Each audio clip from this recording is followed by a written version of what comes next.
For this technique you need a cardstock which is quite sturdy, because it's going to get very, very wet, and Whisper White, it's a stamping card and it just doesn't have the guts, quite frankly. So this is a piece of 300 GSM card which I got from the craft shop, and to begin with I'm going to go ahead and I'm going to wet it. And this is just ordinary water from the tap, nothing added, and I'm just going to swipe over the surface of the card. Now, card has a grain, and as soon as you get it wet it wants to spring back into its grain, and it'll start to curl up. This actually isn't reacting too badly, but to stop it, all you do, turn it over and wet it on the other side. There's a bit of hair got in there which is annoying me, and then it lies nice and politely flat. So I'm going wet into wet because I want my colours to run and mix and generally flow together. So I've got here some basic grey ink, re-inker, and I've just mixed it in with a little bit of water. I want quite a strong colour, so this is going to be my darkest colour, so I'm just going to blob it on. Oops. And splats are good. You want splats. Okay. That's quite a strong dark colour, so we'll leave that there. This is Smoky Slate.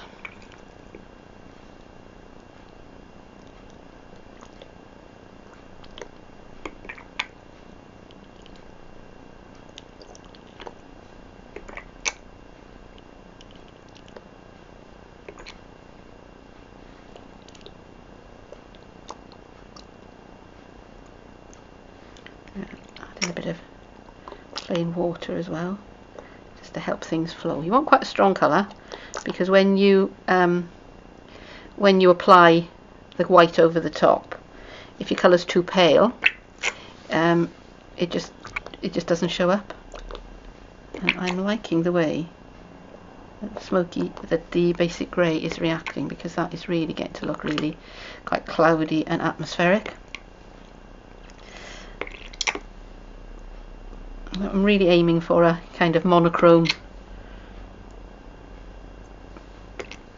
sort of black and white picture effect, because of course when photography was originally monochrome. So now the third colour I've got here is Sahara Sand, which is more of a warm colour. These two colours are both quite cool greys, so not quite sure how well this is going to react. Oh, yeah, do I like that? Yes. Bit of emphasis here and there.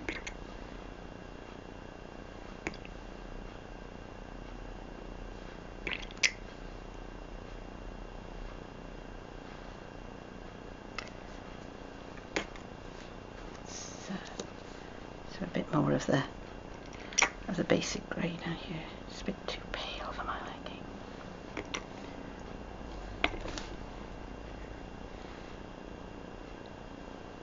And basic grey for some reason is going into lovely little spits and spots.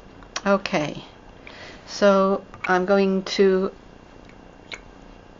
continue to play with this for a little while, and then when it's done, I know it looks like a total mess at the moment, but when it's done we'll come back to it when it's dry and we'll move on to the next step.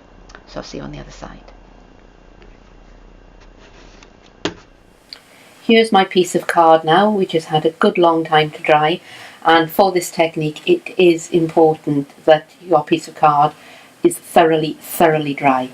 So the next step is to put those bokeh points of light onto it, and I have here, it's just a piece of plastic that I've die cut and punched some holes of different sizes in. I've got some big ones and some small ones, and I'm going to use some white ink. Now I've got two kinds of white ink here. I've got my Stays On Opaque Cotton White, which is a very good ink, and I've got the Stampin' Up! Craft Whisper White ink, and I'm going to try using both of them. There are other good brands of white ink on the market. These happen to be two that I have with me, and I've got a makeup sponge, and I've also got a finger dauber. So I'm going to start with the Stays On opaque white. Now, before I started filming, I've refreshed this ink pad. The Stays On white ink comes with a dry pad, and it comes with a little bottle of re-inker, and you apply the ink to the pad before you use it. You need to refresh it every now and again, but you know what, the little bottle of ink that comes with it lasts a good long time. So I'm going to pick up some of the ink from the ink pad, and I've got my template, and I'm making sure that I've got it out of the way. Now, the smaller the spot, the more intense the white ink. So I'm going to start with one of the smaller spots. I'm going to start off the template, and I'm just going to bring the white ink in. Stays On does what it says on the tin. It stays on and it dries quite quickly. So I take that away. Have I got a nice spot of light? Yes, I have. So let's try another one. And I'm just... The other thing about Stays On ink is that it is quite sticky.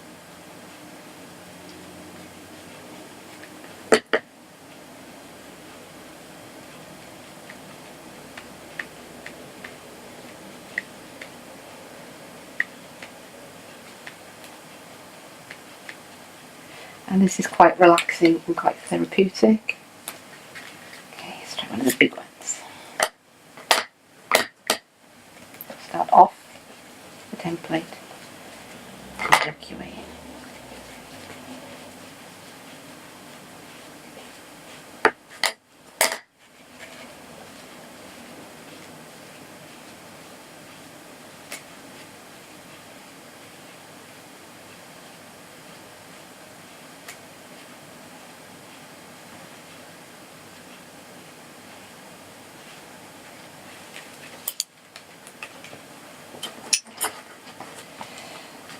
So I'm going to swap over to the craft stamper, the Whisper White stamping ink, and the finger dauber.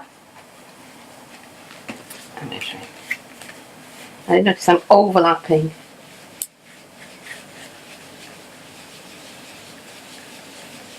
and I'm thinking the Whisper White is actually working much better for me.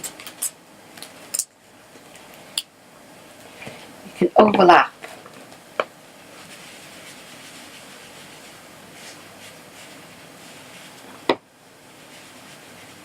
You can overlap your blobs.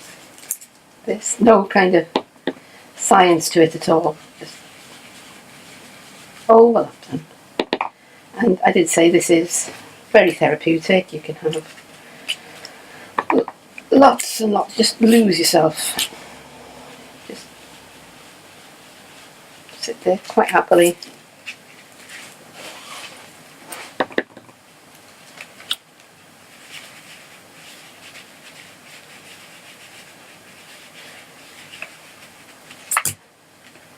And if I go quiet, it's because I'm having, just softening those edges there because they were a bit hot. If I go quiet, it's because I'm having way too much fun doing this.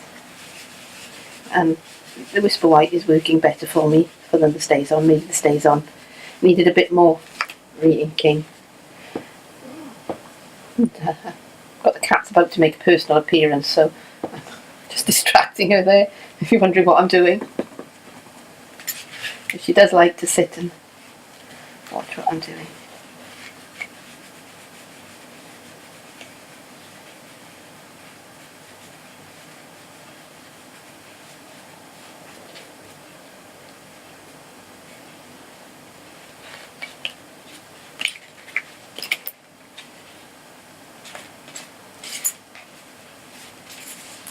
Okay, so that's starting to come together now. Now I want some quite bright spots, so to get those I've just put some ink on my finger dauber and I'm just going to press that in. Oops. Nearly had the personal appearance again.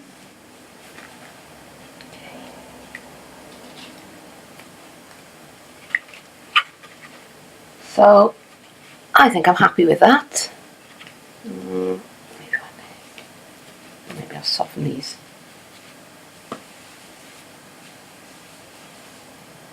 Just a little bit.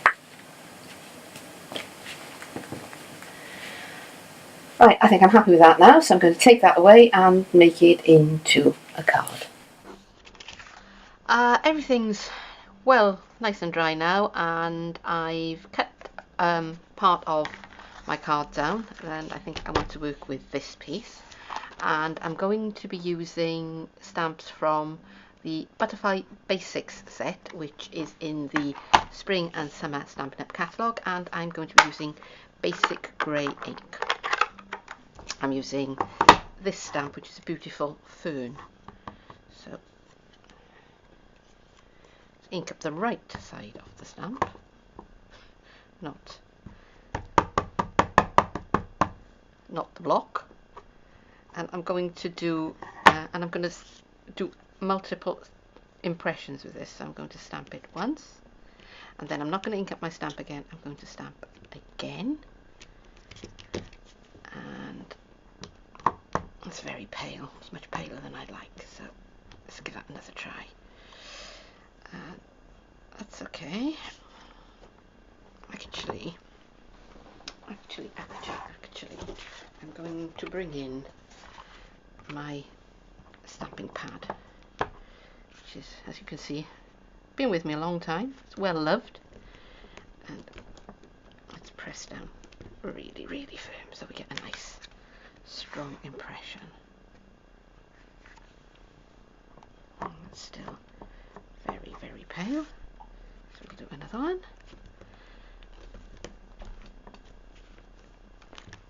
Okay, and that's giving me a nice shadow effect, but I would really like something a bit stronger, so I'm going to go and get my Memento ink pad. Okay, that's better. Let's take this mat out of the way. It's not very good to look at. There we go. So I've now stamped that fern there in the Memento Tuxedo Black, and I stamped it once, and then I stamped it again without re-inking, and again without re-inking, so I've got that paler colours, and I've also got my my Whisper White craft ink out, and I've also stamped the fern a couple of times in the white ink, so that will need some time to set. While I was at it, I stamped out another one of the images from the Butterfly Basics set, which is this lovely little lacy butterfly. Now there's a companion die set that you can also get from the Spring Summer catalogue, which is just called Butterflies Thin Luxe Dies, and one of them, that one there, is just the right shape to cut out the red, that red lacy butterfly stamped in real red. So what I'm going to do now is I'm going to add a sentiment, and then I'm going to assemble the card. And here it is, all assembled. I've mounted it onto a piece of basic grey cardstock and mounted that onto the card. I've added a bit of real red cotton ribbon, put in a sentiment. There is nothing in the caterpillar that tells it it's going to be a butterfly, and I've glued my little die cut butterfly onto the face of the card. And that's it. It's a rather unusual colourway, but I do hope you've enjoyed this video. I'm Karen from tuppencecoloured.co.uk. If you'd like to see more, then please by all means do follow my blog. Details are in the details underneath the video. Thank you for watching, and I hope I'll see you again. Goodbye now.